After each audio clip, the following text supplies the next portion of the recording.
ವಿಧಾನ ಪರೀಕ್ಷೆಯಲ್ಲಿ ಬರುವಂಥ ಪ್ರಶ್ನೆ ವಿಧಾನವನ್ನು ಈಗಾಗಲೇ ತಿಳ್ಕೊಂಡಿದ್ದೀವಿ. ಮಕ್ಕಳೇ, ನನ್ನ ಪ್ರಶ್ನೆ ಈ ರೀತಿ ಇದೆ. ಪರೀಕ್ಷೆಯಲ್ಲಿ ವೃತ್ತಗಳ ಪಾಠಕ್ಕೆ ಸಂಬಂಧಿಸಿದಂತೆ ನೇರ ಪ್ರಶ್ನೆ 3 ಹಂತಕ್ಕೆ ಬರ್ತದೆ. ಒಂದು ಬಾಹ್ಯ ಬಿಂದು ಪ್ರಮೇಯ ಆಗ್ಬೋದು, ಅಥವಾ ಲಂಬ ಪ್ರಮೇಯ ಆಗ್ಬೋದು, ಅಥವಾ ಒಂದು ಸೂಕ್ತವಾಗಿ ನಿರ್ದಿಷ್ಟಪಟ್ಟ ಸಮಸ್ಯೆ ಆಗ್ಬೋದು. ಈ ರೀತಿ 3 ಹಂತದ ಪ್ರಶ್ನೆ ಪರೀಕ್ಷೆಯಲ್ಲಿ ಬರ್ತದೆ. ಇವತ್ತಿನ ದಿವಸ ನೀವೆಲ್ಲ ಕೂಡ ಮಾರ್ಗ ಕೊನೆಯದಲ್ಲಿ ನೀವೆಲ್ಲ ಕೂಡ ಸಂಭ್ರಮದಿಂದ ಇದ್ದೀರಿ. ನಾವು ವೀಕ್ಷಣೆ ಅಂತ ಖುಷಿಯಲ್ಲಿ ಅದಕ್ಕೆ ನಾವು ಇವತ್ತು ಬೋಧನೆ ಅವಧಿಯಲ್ಲಿ ಬದಲಾವಣೆ ಮಾಡ್ಕೊಂಡಿದ್ದೀವಿ. ನಾವು ಒಂದು ವಿಡಿಯೋ ಪಾಠ ಮಾಡಬೇಕು ಅನ್ನೋ ಹಂಬಲದಿಂದ ಸಿದ್ಧತೆ ಮಾಡ್ಕೊಂಡು ಬಂದಿದ್ದೀವಿ. ಮಕ್ಕಳೇ, ಕಪ್ಪು ಹಲಗೆ ಅಂದರೆ 4 ಶಿಫ್ಟ್ಗಳನ್ನು ಬರೆದಿದ್ದೀನಿ. ನೀವು ಕಾಣ್ತಾ ಇದೆಯಾ? 1, 2, 3 ಅಥವಾ 4 ಕೊಟ್ಬಿಡಿ. ಸೊ ಮೊದಲ 3 ವೃತ್ತಗಳನ್ನು ನೀವು ಮರಗಂಡಾಗ ಅಲ್ಲಿ ವ್ಯತ್ಯಾಸ ಓದಕ್ಕೆ ನೇಟ್ ಕಾಣ್ತೀರ. 3 ವೃತ್ತಗಳಲ್ಲಿ ಒಂದು ವೃತ್ತದಾಗ ವೃತ್ತ ಐತ, ಇನ್ನೊಂದು ವೃತ್ತದಲ್ಲಿ ಛೇದಕ ಬಂದಿದೆ ಸರ್, ಇನ್ನೊಂದು ವೃತ್ತದಲ್ಲಿ ಸ್ಪರ್ಶಕ ಬಂದಿದೆ. ಹೇಳ್ತಿರುವಂತ ಕ್ರಮ ಸರಿ ಇದೆ, ಸ್ವಲ್ಪ ಕ್ರಮಬದ್ಧವಾಗಿ ಬಂದಿಲ್ಲ. ಮಕ್ಕಳೇ, ಈ 3 ವೃತ್ತಗಳನ್ನು ಗಮನಿಸಿದಾಗ 3 ವೃತ್ತಗಳ ಕೇಂದ್ರ ಬಿಂದು ಒಂದೇ ಆಗಿದೆ ಅಲ್ವಾ? ಆದರೆ ಈಗ ಕಾಣತಕ್ಕಂಥ ಒಂದು ರೇಖೆ ಗಮನಿಸಿದಾಗ 3 ವೃತ್ತಗಳಲ್ಲೂ ಸಹಿತ ಆ ರೇಖೆಯಲ್ಲಿ ಬದಲಾವಣೆಗಳನ್ನು ಕಾಣ್ತಿಲ್ಲ ಅಲ್ವಾ?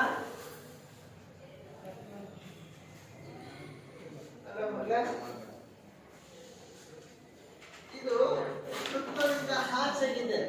ML ರೇಖೆ, ಎರಡನೇ ರೇಖೆ ಹೊರಬದಿಯಲ್ಲಿದೆ, ಛೇದಿಸಿ ಹೊರಗೆ ಬಂದಿದೆ. 3ನೇ ವೃತ್ತವನ್ನು ಗಮನಿಸಿದಾಗ ವೃತ್ತದ ಒಂದು ಬಿಂದು ಮುಂತಾಗುವುದು.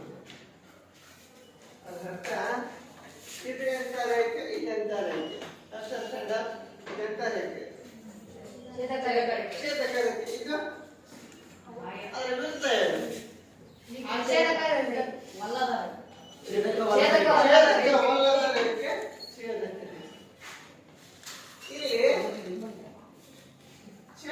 ಬಿಂದುಗಳು ನೀವು ಕಾಣ್ತೀರ ಅಲ್ವಾ? ಆ ಬಿಂದುಗಳು ಯಾವ? PQ ಅಂತ ಹೇಳುತ್ತಲ್ಲ, P ಮತ್ತು Q. ಇನ್ನು ತಪ್ಪು. ಬಿಂದು P ಮತ್ತು ಬಿಂದು Q. ಈಗ 3ನೇ ವೃತ್ತವನ್ನು ಕಾಣಿ. 3ನೇ ವೃತ್ತವನ್ನು ನೋಡಿದಾಗ ಸ್ಪರ್ಶ ಬಿಂದುವಿನಿಂದ ಒಂದು ರೇಖೆ ಹಾದು ಹೋಗಿತ್ತು. ಅದರಿಂದ ರೇಖೆ ಅಂತ ಹೇಳ್ತೀವಿ. ಸ್ಪರ್ಶ ರೇಖೆ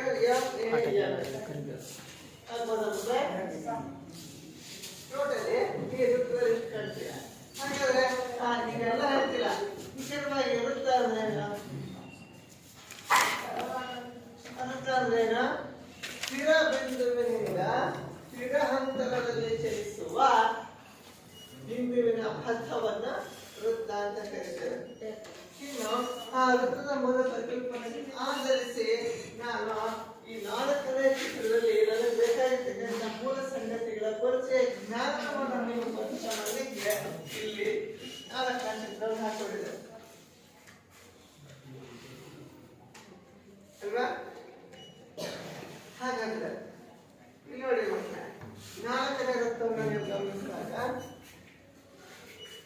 ಅಲ್ಲಿ ನಾನು 6 ಅಂಶಗಳನ್ನ ಡಿನೋಟ್ ಮಾಡಿದ್ದೇನೆ ಅಲ್ವಾ? ಉತ್ತರ ಗೊತ್ತಿರುವಂತ ಹ್ಯಾಂಡ್ ರೈಸ್ ಮಾಡಿ.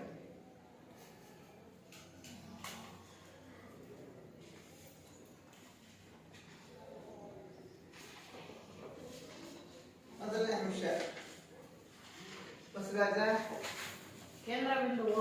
ಕೇಂದ್ರ ಬಿಂದು O ಅಂತ ಹೇಳ್ಬಾರ್ದು, ಬಿಂದು O. ತ್ರಿಜ್ಯ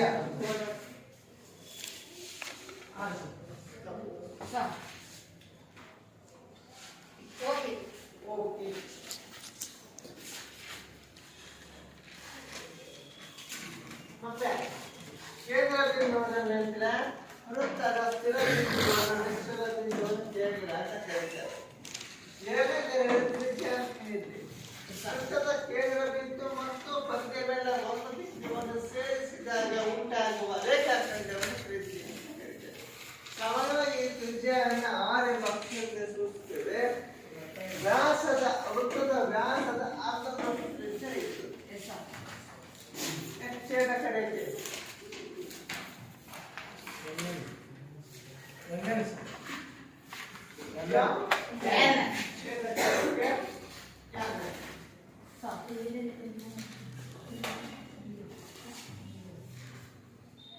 ಛೇದಕ ಬಿಂದುಗಳು ತಪ್ಪು.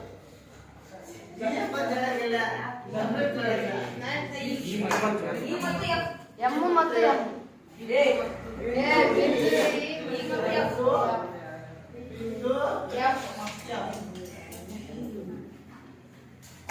ಸ್ಪರ್ಶ ಬಿಂದು ಎ ಮತ್ತು ಬಿ ಸ್ಪರ್ಶ ಬಿಂದು ಬಿ ಬಿಂದು ಸ್ಪರ್ಶಕ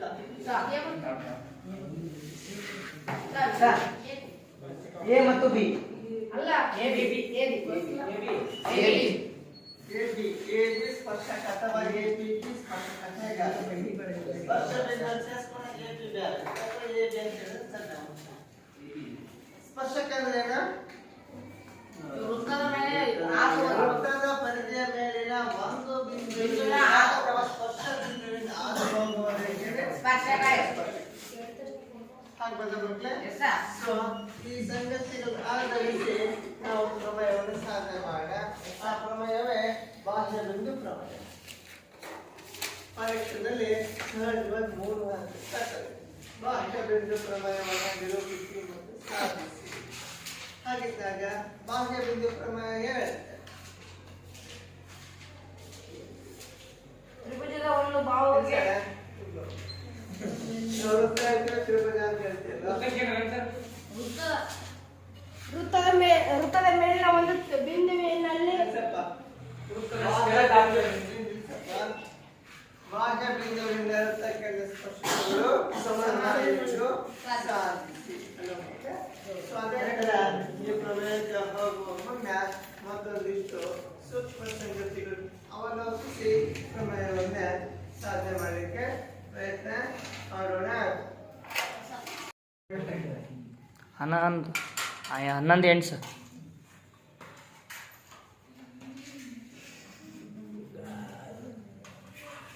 ಮಕ್ಕಳೇ ಕಪ್ಪು ವರ್ಗ ಮೇಲೆ ನಾನು ಮತ್ತೊಂದಿಷ್ಟು ರೇಖಾಕೃತಿಗಳನ್ನ ರಚಿಸಿದ್ದೇನೆ. ಅದಕ್ಕೆ ಸಂಬಂಧಿಸಿದಂತ 3 ಪರಿಕಲ್ಪನೆಗಳನ್ನ ಬರೆದಿದ್ದೇನೆ. ಅದರ ಉತ್ತರವನ್ನು ನೀವು ಹೇಳ್ತೀವಿ. ಓಕೆ, ಇಲ್ಲಿ ಒಂದು ವೃತ್ತ ಇದೆ. ವೃತ್ತ ಕೇಂದ್ರ, ಬಾಹ್ಯ ಬಿಂದು, ಸ್ಪರ್ಶಕ, ತ್ರಿಜ್ಯ, ಸ್ಪರ್ಶ ಬಿಂದು. ಈ 5 ಸಾಮರ್ಥ್ಯ ಆಧರಿಸಿ ನಿರೂಪಿಸ್ತಕ್ಕಂಥದ್ದೇ ಬಾಹ್ಯ ಬಿಂದು ಅಲ್ವಾ? ಹಾಗಿದ್ದಾಗ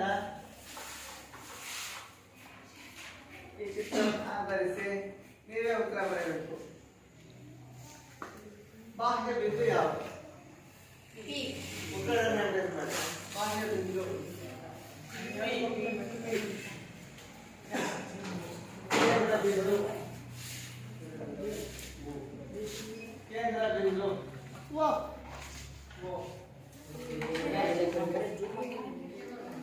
ತ್ರಿಜ್ಯಗಳು ಅಲ್ಲ ಇಲ್ಲಿ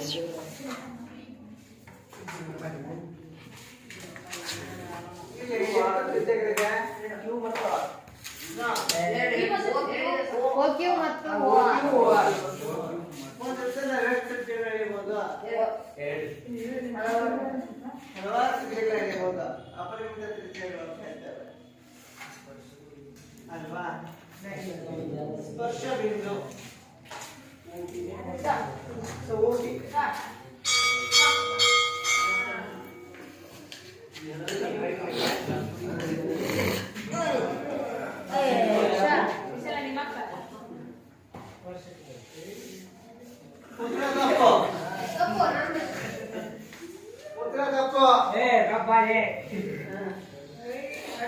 ಕ್ಯೂ ಮತ್ತು ಓಪಿ ಮಿಸಪಾದಂತ ನಾನು ಬರ್ತೀನಿ ಸರ್ ಸ್ಪರ್ಶ ಬಿಂದು ನಾನು ಬರ್ತೀನಿ ಸರ್ ಕ್ಯೂ ಮತ್ತು ಯಾವುದು ಉತ್ತರಾಖಂಡ ಓಪಿ ಅಲ್ಲ ನಾನು ಬರ್ತೀನಿ ಸರ್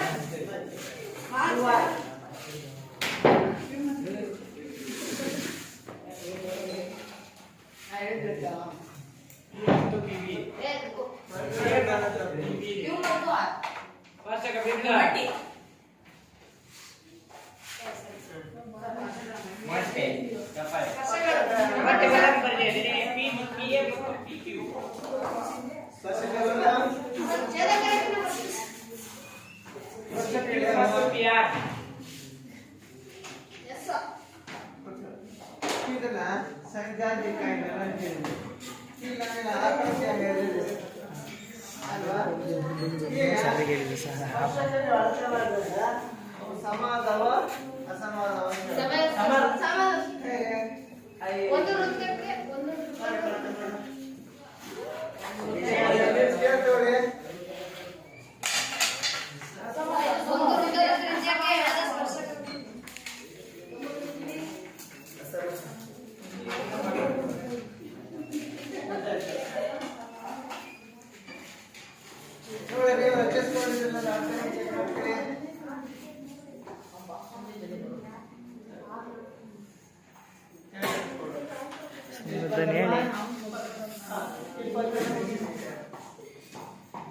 ಸ್ಪರ್ಶಕ 20 ಸೆಂಟಿಮೀಟರ್ ಇದ್ರೆ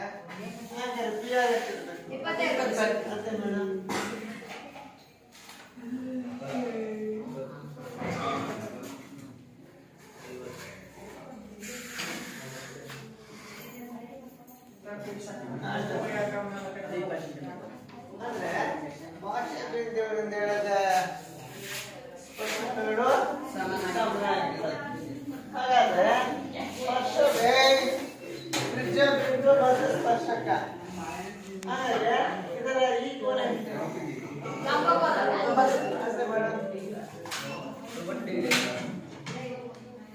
ತ್ರಿಜ್ಯ ಮತ್ತು ಸ್ಪರ್ಶಕ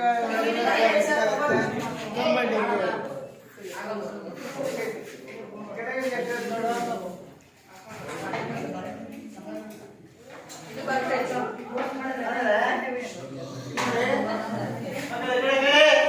ಇದರಿಂದ ನಾವು ಏನ್ ನಿರ್ಣಯಿಸಬಹುದಂದ್ರೆ ಸ್ಪರ್ಶಕಗಳು ಏನಾಯ್ತು ಸಮ ಆಯ್ತು. ಹೀಗಾದ್ರೆ ತ್ರಿಜ್ಯ ಮತ್ತು ಸ್ಪರ್ಶಕ ಯೂಸ್ ಮಾಡಿದ್ದೀರ ಕೋನ ಯಾವ್ದದು ಹೆಸರೇಳಿ ಕೋನ ಕೋನ ORP ಅವೆರಡು ಏನಾಗಿತ್ತು ಸಮಾನಾಗಿತ್ತು. ಎಷ್ಟು ಡಿಗ್ರಿ ಇರುತ್ತೆ? 90 ಡಿಗ್ರಿ. ಯಾಕೆ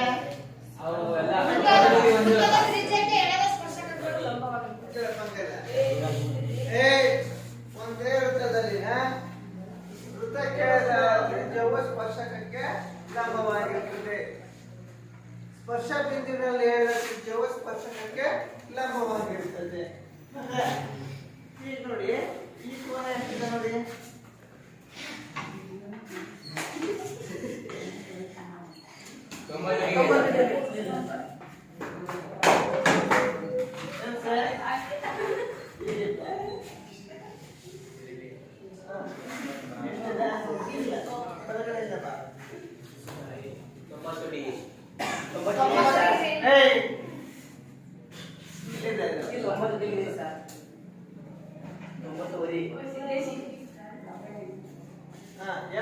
ಈ ಕೋನ 80 ಅಂದ್ರೆ ಈ ಕೋನ ಎಷ್ಟಿರಬೇಕು? 80 ಅಲ್ವಾ? ಸೊ ಹಾಗಿದ್ದಾಗ ಇದು ಯಾವ್ದರ ನಡುವಿನ ಕೋನ? ಇದೆಂತ ನಡುವಿನ ಕೋನ? ಸ್ಪರ್ಶಕಕ್ಕೆ ತ್ರಿಜ್ಯದ ತ್ರಿಜ್ಯಗಳ ನಡುವಿನ ಕೋನ QOP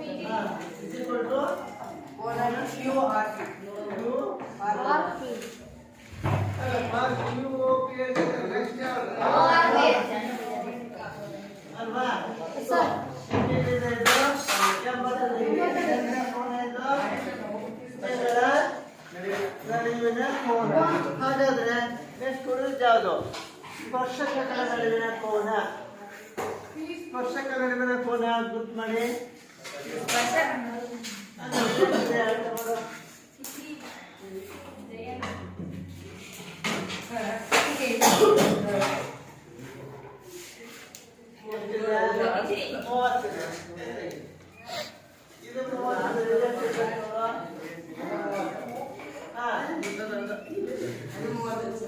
ಅಲ್ವಾ?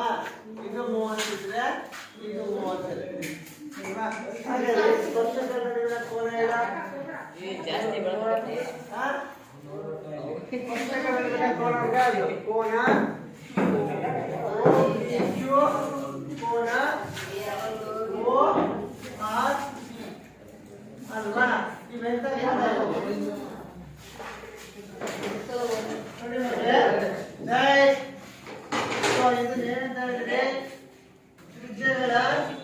ತ್ರಿಜ್ಯಾಂತರ ಕೋನ ಅಂತ ಹೇಳಿದೆ. ಅಧಿಕೃತವಾಗಿರುವಂತ ಕೋನ ಅದು ಸ್ಪರ್ಶಕಗಳ ನಡುವಿನ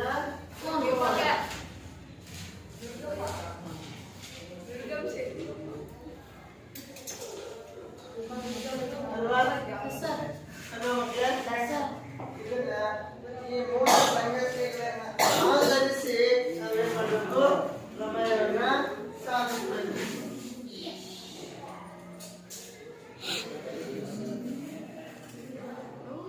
ಆಗಿದ್ದಾಗ ಭಾಷಾ ಭೇದ ಪ್ರಮೇಯವನ್ನ ನಿರೂಪಿಸಿ ಮತ್ತು ಸಾಧಿಸಿ ಅಂತ ಹೇಳ್ತಾರೆ. ಹಾಗಾದ್ರೆ ಆ ಭಾಷಾ ಭೇದ ಪ್ರಮೇಯ ಏನಿದೆ? ಬಾಹ್ಯ ಬಿಂದುವಿನಿಂದ ಎಡ ಸ್ಪರ್ಶಕಗಳು ಸಮನಾಗಿರುತ್ತವೆ. ಎಲ್ಲ ನಿರೂಪಣೆ ಭಾಷಾ ಬಿಂದುವಿನಿಂದ ಭಾಷಾ ಬಿಂದುವಿನಿಂದ ವೃತ್ತಕ್ಕೆ ಹೇಳಿದ ಭಾಷಾ ಬಿಂದುವಿನಿಂದ ಹಾಗೆ ರೀಡ್ ಮಾಡ್ತಾ ಹೋಗಿ.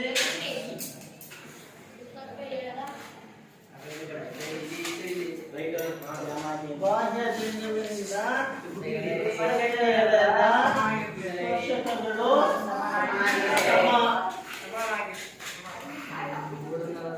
ಎಂದು ಸಾಧಿಸಿ.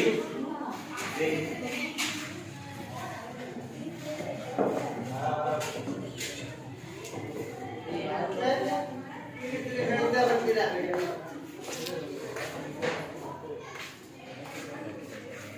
ಅಲ್ವಾ? ಇದೇ ಚಿತ್ರವನ್ನು ಆಧರಿಸಿ ಹೇಗೆ ನೀವು ಸಾಧನೆ ಮಾಡಬಹುದು ಅಂತ ನೋಡೋಣ. ಹೇಳಿಕೆಗೆ ಅನುಸಾರವಾಗಿ ನಾವೇನ್ ಮಾಡ್ತೀವಿ? ದತ್ತವನ್ನು ಬಳಸ್ತೇವೆ ಅಲ್ವಾ? ಇಲ್ಲಿ ಭಾಷೆ ಬಿಂದು ಯಾವುದು? ಇದು ವೃತ್ತಚಂದ್ರ ಓ ಅಲ್ವಾ? ಭಾಷೆ ಬಿಂದು ಅಲ್ವಾ? ಸೊ ಈಗ ಸ್ಪರ್ಶಕಗಳು ಯಾವುವು? PQ ಮತ್ತು ಅಂದ್ರೆ ಎಲ್ಲಿದೆ ಸ್ಪರ್ಶಕಗಳು?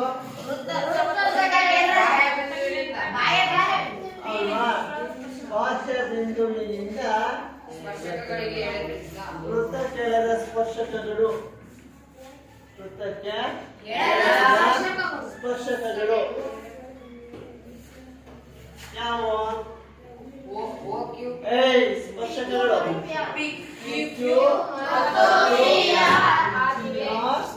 ಆಗಿವೆ.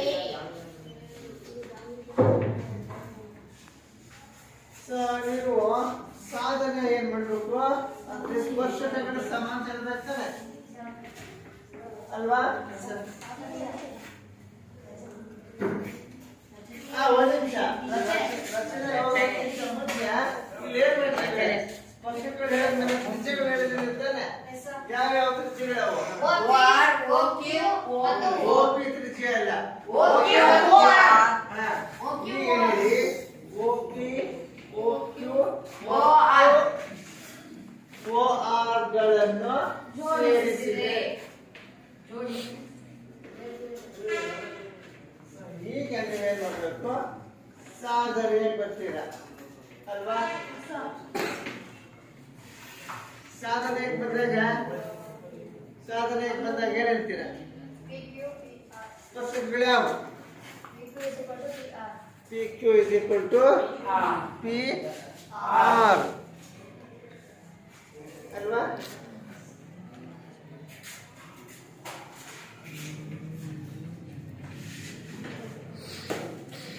ಈಗ ಸಾಧನೆಗೆ ಹೋಗ್ಬೇಕಲ್ವಾ ಮಕ್ಕಳೇ? ಸಾಧನೆಗೆ ಹೋಗ್ತೀವಿ. ಸಾಧನೆಗೆ ಹೋಗ್ಬೇಕಾದ್ರೆ ಇಲ್ಲಿ ಕೇಂದ್ರ ಬಿಂದು ಭಾಷಾ ಬಿಂದು ಸೇರಿಸಿದಾಗ ಅವುಗಳ ನಡುವಿನ ದೂರ ಉಂಟಾಗುತ್ತೆ. ಹಾಗಿದ್ರೆ ಆ ದೂರ ಯಾವುದು? OP. ಸ್ಪರ್ಶ ಬಿಂದು ಮತ್ತು ತ್ರಿಜ್ಯ ಸೇರಿ ಏನು ಉಂಟು ಮಾಡುತ್ತೆ? ಲಂಬಕೋನ ಅಲ್ವಾ? ಹಾಗಿದ್ದಾಗ ಇಲ್ಲಿ ಎರಡು ಲಂಬಕೋನ ತ್ರಿಜ್ಯ ಉಂಟಾಗುತ್ತೆ. ಆ ತ್ರಿಭುಜಗಳು ಯಾವುವು? ಕೋನ ಕ್ಯೂ ಮತ್ತು ಕೋನ. ತ್ರಿಭುಜ OPQ ಮತ್ತು ತ್ರಿಭುಜ POP ಗಳಲ್ಲಿ ಅಲ್ವಾ ಮಕ್ಕಳೇ? ನೀವು ಅನುಕ್ರಮಣವಾಗಿ ಬನ್ನಿ ಅಲ್ವಾ? ನೋಡಿ, ತ್ರಿಭುಜ OQP ಮತ್ತು ತ್ರಿಭುಜ ORP ಗಳಲ್ಲಿ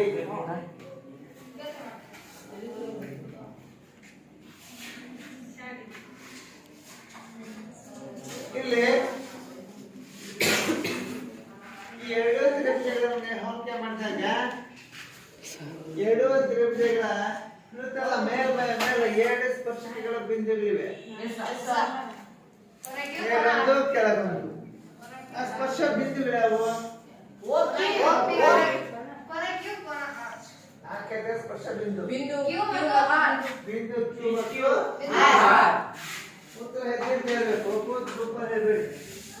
ಬಿಂದು Q ಮತ್ತು ಬಿಂದು R. ಅಲ್ವಾ? ಸ್ಪರ್ಶ ಬಿಂದು ಇದೆ. ತ್ರಿಜ್ಯಗಳು. ಬಿಂದು ಸ್ಪರ್ಶ ಬಿಂದು ವೃತ್ತದ ಉಂಟಾಗುವ ತ್ರಿಜ್ಯ ಯಾವುದು? 90. ಏಯ್ ಹೌದಾ? Q OQ OR OQ ಅಷ್ಟೇ ಸಾಕು. ಒಂದು ತ್ರಿಜ್ಯ. OQ. ಸ್ಪರ್ಶಕ ಯಾವುದು? OQ ತ್ರಿಜ್ಯಕ್ಕೆ QQ PQ. ಸ್ಪರ್ಶಕ PQ, OQ ತ್ರಿಜ್ಯ. ಸೊ ಆಗ ಏನು ಎಂಟ ಕೋನ ಉಂಟಾಗುತ್ತೆ? ಲಂಬಕೋನ. ಯಾಕೆ? ತ್ರಿಜ್ಯ ಕೆಳಗೆ ಸ್ಪರ್ಶಕಗಳು ಹೇಳಿಕೆದಲ್ಲ. ಸ್ಪರ್ಶ ಬಿಂದುವಿನಲ್ಲಿ ಹೇಳಿದ ತ್ರಿಜ್ಯವು ಸ್ಪರ್ಶಕಕ್ಕೆ ಲಂಬವಾಗಿರುತ್ತದೆ. ಈಗ ಇಲ್ಲಿ ಉಂಟಾಗಿರ್ತಕ್ಕಂಥ ಲಂಬಕೋನ ಹೇಳಿ? ಕೋನ Q ಹಾ. OQP very good answer. OQP ಒಂದು ನಿಮಿಷ.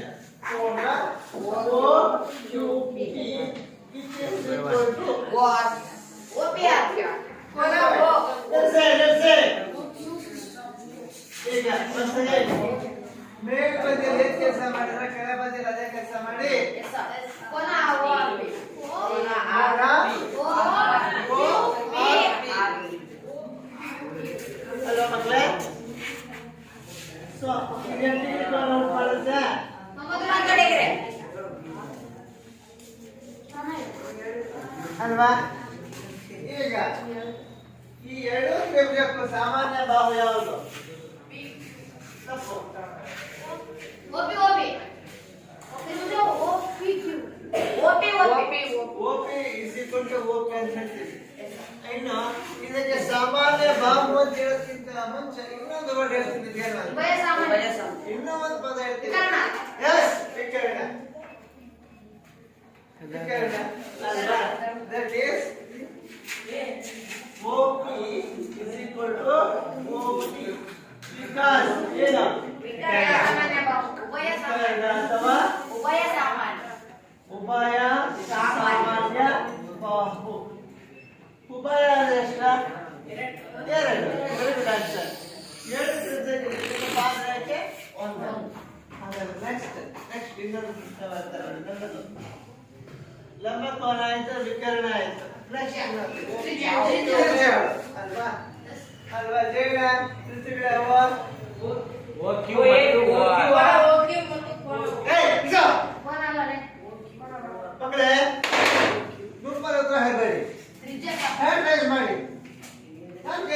ತ್ರಿಜ್ಯಗಳು ಯಾವ ಅಂತ ಓ ಕ್ಯೂ ಮತ್ತು ಆರ್ ಓಕೆ ಮತ್ತು ಅವೆರಡು ತ್ರಿಜ್ಯಗಳು ಸಮ ಇದೆಯಾ ಸಮ ಇದೆಯಾ ಸಮ ಇರುತ್ತೆ. ಹೇಗೆ ಹೇಳ್ತೀಯ ಸಮ ಅಂತ ತೋರಿಸು. ಅರ್ಥ ಮಾಡಪ್ಪ ತ್ರಿಜ್ಯಗಳು ಹೇಗಿದಾವೆ ಅಂತ ಸೆಂಟಿಮೀಟರ್ ಅಲ್ಲಾಗಿ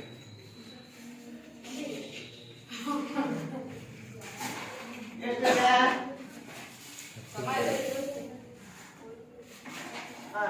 ಈಗ ಇಟ್ಕೊಳ್ಳೋ ಎಷ್ಟಿದೆ ಅಲ್ವಾ 0 ಐತಲೆ ಈಗ ಎಷ್ಟಿದೆ 9.5 ಸೆಂಟಿಮೀಟರ್ ಕೆಳಗೆ ಎಷ್ಟಿದೆ 9.5 ಸೆಂಟಿಮೀಟರ್. ಅಂದ್ರೆ ಮಕ್ಕಳ ಕೇಳಿಸ್ಕೊಳ್ಳಿ ಒಂದೇ ಉತ್ತರ ತ್ರಿಜ್ಯಗಳು ಸಮ ಅಂತ ಗುರ್ತು ಮಾಡ್ತೇವೆ. That is OP is equal to O R ತ್ರಿಜ್ಯಗಳು ಒಂದೇ ವೃತ್ತದಲ್ಲಿನ ತ್ರಿಜ್ಯಗಳು ತ್ರಿಜ್ಯಗಳು ಸಮ. ಈಗ ಯಾವ ಸಿದ್ಧಾಂತ ಉಪಯೋಗಿಸ್ತಿದೆ ಲಂಬ ಕೋನ ಸಿದ್ಧಾಂತದ ಪ್ರಕಾರ ಈ ಎರಡು ತ್ರಿಭುಜಗಳೇನಾದ್ರು ದಾರಿ ಸರ್ವ ಸಮ.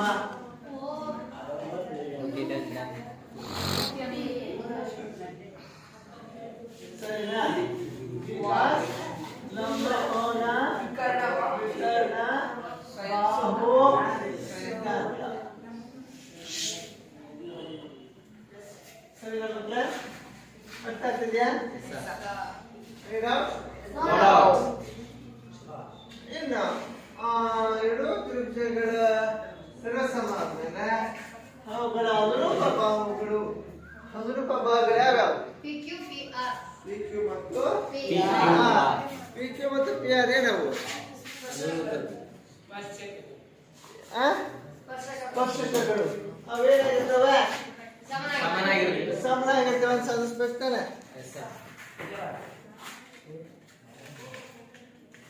ಅಲ್ವಾ? So, PQ is equal to because ಆಂಗ್ಲ ಭಾಷೆಯಲ್ಲಿ ಅಕ್ಷರ ಬಿಡ್ತೇವೆ CP ಅಂತ corresponding parts of the components of triangle ಅಂತ. ಕನ್ನಡದಲ್ಲಿ ಸರ್ವಸಮ ತ್ರಿಭುಜಗಳ ಅನುರೂಪ ಭಾಗಗಳು.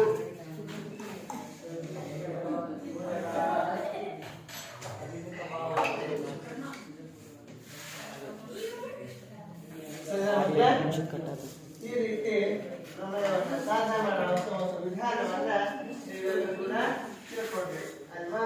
ಸೊ ಇದೇ ರೀತಿ ಪರೀಕ್ಷಾ ಯಂತ್ರದಲ್ಲಿ ಬರ್ತಕ್ಕಂಥ ಕೆಲವು ಸರಳವಾದ ಸಮಸ್ಯೆಗಳನ್ನ ನಾವು ಈ ಕಲಿಯಲಿಕ್ಕೆ ಪ್ರಯತ್ನ ಮಾಡೋಣ. ಪರೀಕ್ಷೆಯಲ್ಲಿ 1 ಅಂಕ 2 ಅಂಕ 3 ಅಂಕಕ್ಕೆ ಸಾಕಷ್ಟು ಸಮಸ್ಯೆಗಳು ಬರುತ್ತೆ. ಅವನ್ನ ಕಪ್ಪು ಹೊಲಿಗೆ ಮೇಲೆ 2 ರೀತಿಯ ಪ್ರಶ್ನೆಗಳು ಹಾಕೊಂಡಿದ್ದೇನೆ. ಸಾಮಾನ್ಯವಾಗಿ ಪರೀಕ್ಷೆಯಲ್ಲಿ ಇದು 1 ಹಂತದಲ್ಲಿ ಕೇಳುವಂತಹ ಪ್ರಶ್ನೆಗಳಾಗಿದೆ.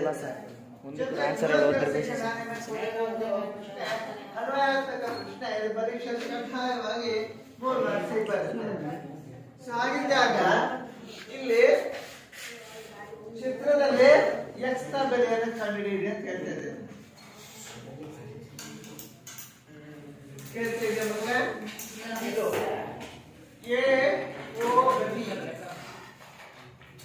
AOB ಕೋನ 100 ಡಿಗ್ರಿ ಇದೆ. ಆದ್ರೆ ನೀವು ಕಂಡುಹಿಡಿಯಬೇಕಾದ ಯಾವ ಕೋನ? APB ಕೋನ. APB ಕೋನ ಬೆಲೆ ಎಷ್ಟಿದೆ? ಏನಾಗುತ್ತೆ? X. ಹಾಗಾದ್ರೆ ಈ ಕೋನ ಎಷ್ಟು? ಹಾಗಾದ್ರೆ ಎಷ್ಟಿರುತ್ತೆ? 120.